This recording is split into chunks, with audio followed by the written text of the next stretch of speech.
I lived the house I grew up in is an old.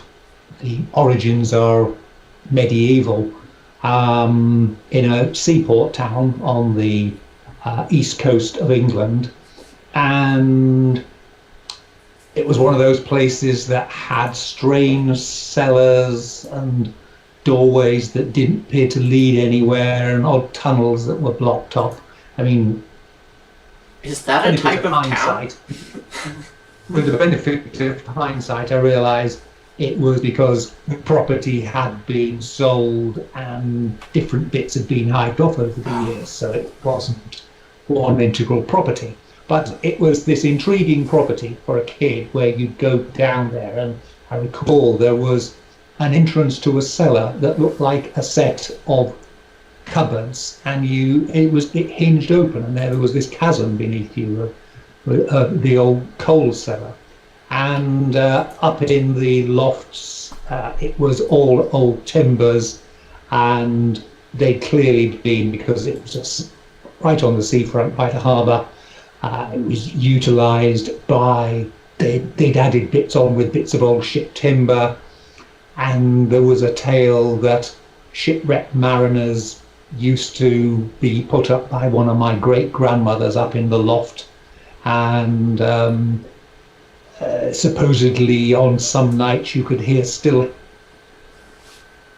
in their sea boots marching across the loft space, which is very cheering for a young kid because that was right above my bedroom. So, Yeah. gee, thanks, Dad. Yeah, but I loved all that sort of stuff when I was a kid. You definitely, piqued up Kara's interest, with the coal cellar and That all sounds that. eldritch. Yeah. Like, that sounds just. Well, it is. It was, elements of it were, it was like, only later I realised it when I started reading stuff, but it's like living in an H.P. Lovecraft novel. That's exactly what I was one of thinking. his seaside settings.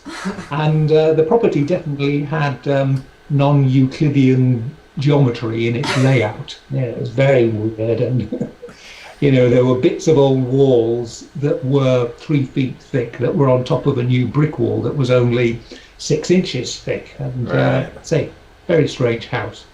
But I say my first real experience, and again it was one of those that only came out much later, at the time I accepted the explanation, and there was this sensation on some nights as if something was grabbing the bottom of my bed and giving it a shake.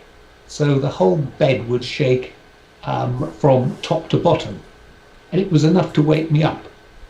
And initially I thought, well, maybe it's my parents just checking that I'm asleep, and nothing's happened to me overnight or anything. But they said no, it wasn't them. And my father said, oh, it's just where the wind hits the house. Again, say it was a relatively exposed house on the seafront, and the wind did hit it. But it was only years later it dawned on me that the bit of the house that stuck out where I was being hit by the wind, if the wind had hit it that way, it would have knocked me from side to side, if you like, in a direction. It couldn't have knocked me the way the bed was shaking, Right.